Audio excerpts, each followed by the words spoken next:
인간이 사용하는 스마트폰과 각종 전자기기는 점점 더 작아지고 있습니다.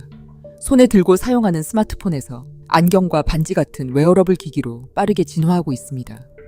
심지어 몸속에 삽입되는 칩 형태의 제품도 일부 국가에서 상용화되었습니다. 아울러 사물 인터넷의 발달로 인간은 하나의 디바이스만으로도 주변의 다양한 기기를 제어할 수 있게 됐으며 그 반응 속도도 갈수록 빨라지고 있습니다. 기존에는 사람이 기기를 조작하고 기기가 명령을 인식한 뒤 이를 수행하는 단계를 거쳤습니다. 그러나 이제 이러한 과정마저 점점 간소화되고 있습니다. 이러한 변화를 가능하게 만든 것이 바로 인공지능입니다. 인공지능은 사용자의 생활 패턴을 학습하고 알고리즘으로 분석하여 주변의 다양한 기기를 스스로 제어하며 생활의 편의를 제공합니다. 오늘날 사람들은 스마트폰과 스마트워치 같은 개인 디바이스를 항상 휴대하며 살아갑니다. 그리고 이 기기들은 사실상 일상의 리모컨 역할을 하고 있습니다. 이러한 디바이스가 점점 초소형화되고 더 빨라지며 이제는 사용자의 개입 없이 스스로 판단하고 제어하는 단계까지 발전하고 있습니다. 그렇다면 이러한 기기의 진화가 가리키는 끝은 어디일까요? 결국 인간이 생각만으로 주변의 모든 것을 제어하는 단계에 도달하는 것입니다. 다시 말해 소형 디바이스를 몸에 지니는 시대를 아득히 뛰어넘어 인간 자체가 하나의 디바이스가 되는 시대입니다.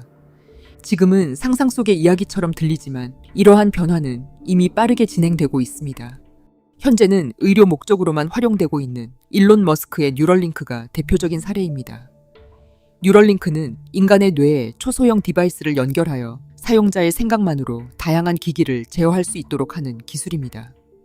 이 기술은 이미 수년째 인간을 대상으로 임상시험이 진행되고 있습니다. 뉴럴링크는 바이오와 로보틱스를 연결하는 핵심 기술이며 앞으로 인류가 맞이할 트랜스 휴머니즘 시대를 이끄는 핵심 기술이자 글로벌 어젠다로 자리 잡았습니다. 뉴럴링크는 인간의 뇌와 컴퓨터를 직접 연결하는 인터페이스를 개발하기 위해 오랜 기간 원숭이와 돼지 등 동물을 대상으로 임상 실험을 진행했습니다.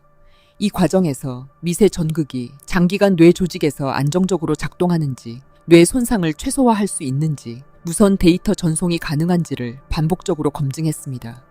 이후 미국 식품의약국은 2023년 인간 대상 임상시험을 승인했고 2024년 최초의 인간 임상수술이 시행됐습니다.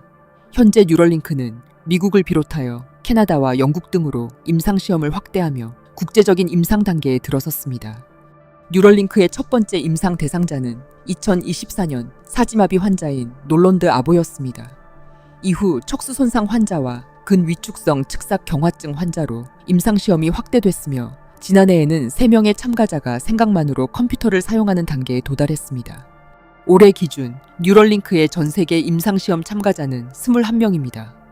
이들은 생각만으로 마우스 커서를 움직이고 인터넷을 이용하며 게임을 하고 그림을 그리거나 로봇 팔을 조작하는 실험을 수행하고 있습니다. 뉴럴링크의 칩은 두개골 일부를 원형으로 절개한 뒤 그 자리에 삽입합니다. 칩은 두개골과 거의 같은 높이로 매립되기 때문에 외부에서는 거의 보이지 않습니다. 칩과 연결된 초미세 전극 다발에는 천여 개의 전극이 장착돼 있으며 각각의 전극은 사람 머리카락보다 훨씬 가늡니다. 이 전극은 운동을 담당하는 대뇌피질 내부에 삽입됩니다. 그리고 가장 큰 특징은 수술 과정 역시 사람이 수행하지 않는다는 점입니다. 뉴럴링크가 개발한 수술용 로봇이 혈관을 피해 수십 마이크로미터 단위의 정밀도로 전극을 삽입합니다. 사람의 손으로 구현하기 어려운 수준의 정밀도를 확보하기 위해 수술 대부분을 로봇이 담당합니다. 뉴럴링크의 작동 원리는 비교적 간단합니다. 사람이 손을 움직이려고 생각하면 운동 피질의 뉴런에서 전기 신호가 발생합니다. 뉴럴링크는 이 미세한 전기 신호를 전극을 통해 동시에 측정합니다. 측정된 신호는 칩 내부에서 디지털 데이터로 변환된 뒤 무선으로 외부 컴퓨터에 전송됩니다. 이후 인공지능 알고리즘이 사용자의 신경 신호 패턴을 지속적으로 학습합니다. 처음에는 단순한 커서 이동만 가능하지만 시간이 지날수록 사용자의 의도를 더욱 정확하게 인식합니다. 그 결과 사용자는 손을 실제로 움직이지 않아도 생각만으로 마우스를 이동하고 클릭하거나 키보드를 입력하고 게임을 조작하며 로봇 팔까지 제어할 수 있게 됩니다. 첫 번째 참가자는 생각만으로 온라인 체스를 두고 비디오 게임을 즐기며 인터넷 검색과 소셜미디어 이용까지 수행했습니다. 기존에는 입에 막대를 물고 태블릿을 조작해야 했지만 뉴럴링크를 이식한 이후에는 이러한 보조도구 없이 컴퓨터를 사용할 수 있게 됐습니다. 이후 참가자들은 그림을 그리고 로봇 팔로 물건을 짚거나 스스로 식사하는 실험에도 성공했습니다. 일부 참가자는 하루 평균 수시간 이상 뉴럴링크를 이용해 일상생활을 수행하고 있습니다. 현재 뉴럴링크의 목표는 사지마비 환자의 컴퓨터 사용을 돕는 것입니다. 그러나 장기적으로는 로봇 팔과 전동 휠체어, 스마트홈, 각종 기계 장비를 생각만으로 제어하는 단계까지 기술을 확대하는 것을 목표로 하고 있습니다. 뉴럴링크는 이미 로봇 팔 제어, 음성 복원, 시각 복원 프로젝트도 함께 추진하고 있습니다. 앞으로 인공지능 기술이 발전할수록 인간의 뇌와 디지털 시스템이 직접 연결되는 범위는 더욱 넓어질 것입니다. 그리고 뉴럴링크가 궁극적으로 지향하는 목적은 방송 서두에서 언급한 인간의 디바이스화로 이어지고 있습니다. 일론 머스크는 뉴럴링크를 설립하며 다음과 같이 발언했습니다. 우리에겐 선택지가 있다. 인공지능에 뒤처져 쓸모 없어지거나 인공지능의 애완동물, 즉 집고양이처럼 되거나 인공지능과 하나로 융합하는 것이다. 이 발언에서 드러나듯 뉴럴링크가 처음부터 내세운 목표는 치료에만 머물지 않았습니다. 인간과 인공지능을 융합하는 것이 더 큰 목표였습니다. 즉, 우리가 주목해야 할 점은 뉴럴링크가 궁극적으로 겨냥하는 대상이 환자가 아니라 건강한 일반인이라는 사실입니다. 머스크는 사지마비와 시각장애 치료를 4년 안에 출시할 첫 번째 제품이라고 설명하면서도 그것이 회사의 최종 목표는 아니라고 밝혔습니다. 그가 그리고 있는 최종 모습은 장애가 없는 일반인도 사용하는 소비자용 뇌 인터페이스입니다. 뇌가 제어하는 초소형 리모컨을 사람의 머리에 심는 것입니다. 기술 개발 방향을 살펴보면 이러한 목표는 더욱 뚜렷하게 나타납니다. 현재 뉴럴링크 칩에는 1024개의 전극이 탑재되어 있습니다. 그런데 뉴럴링크는 2028년까지 이를 한 사람당 25,000개 이상으로 확대하고 운동 피질과 언어 피질, 시각 피질 등의 여러 개의 칩을 동시에 이식하는 계획을 공개했습니다. 그러면서 뇌의 어떤 부위든 접근해 인간 생물학의 한계를 뛰어넘겠다라는 목표도 함께 제시했습니다. 여기서 한 가지 의문이 생깁니다. 사지마비 환자가 마우스 커서를 움직이는 목적이라면 25,000개의 전극과 여러 개의 칩을 동시에 이식하는 기술까지 필요한 것인가 하는 점입니다. 머스크는 인간이 인공지능과 경쟁하려면 뇌의 입출력 대역폭 자체를 수천 배까지 높여야 한다고 설명하고 있습니다. 실제로 그는 뉴럴링크를 자신의 인공지능인 그록, 그리고 휴머노이드 로봇 옵티머스와 연결하는 구상을 공개했습니다. 따라서 우리가 지금 보고 있는 뉴럴링크의 진화가 단지 의료기술의 발전인지 인간 자체를 디지털 시스템으로 바꾸는 거대한 실험의 시작인지는 아직 누구도 단정할 수 없습니다.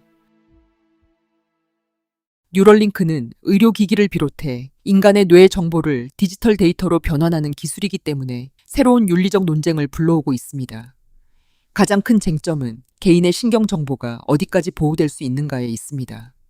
앞으로 뇌 신호를 저장하고 분석하는 기술이 발전하면 개인의 사고 패턴과 의사결정 정보까지 디지털 데이터로 관리되는 단계에 들어설 수 있습니다. 인터넷 사용 기록이나 스마트폰의 사진과 문서 등이 클라우드 서버에 관리되듯 뇌 활동과 관련된 모든 데이터가 수집될 수 있는 것입니다. 그렇게 되면 지금은 소셜미디어나 블로그 등에 국한되어 있는 디지털 검열 정책이 사람의 두뇌까지도 확장되는 시대가 올 수 있습니다. 생각만으로도 처벌의 대상이 될 수 있는 것입니다. 또한 기술이 치료 목적에 머무르지 않고 인간의 능력을 향상하는 단계까지 발전하면 경제력에 따른 인간 능력의 격차도 더욱 커질 수 있습니다. 성능 좋은 고가의 칩을 이식한 자와 저가형 칩을 이식받은 자 간의 격차가 발생할 수 있습니다. 고급 정보를 입력한 칩을 사용하는 자와 그렇지 못한 자와의 사회적 지위가 결정될 수 있습니다. 또한 해킹이나 시스템 오류가 발생할 경우 뇌와 연결된 기기의 안전성 문제는 물론 장기적인 개인정보 보호, 인간의 자율성과 정체성에 대한 중대한 문제가 발생할 수 있습니다. 지금도 종종 발생하는 스마트폰 해킹 피해와는 비교도 할 수 없는 상황이 벌어지는 것입니다. 이러한 이유로 뉴럴링크는 기술 개발과 함께 의료 윤리와 개인정보 보호, 법적 규제 체계도 함께 마련되어야 하는 분야로 평가받고 있습니다.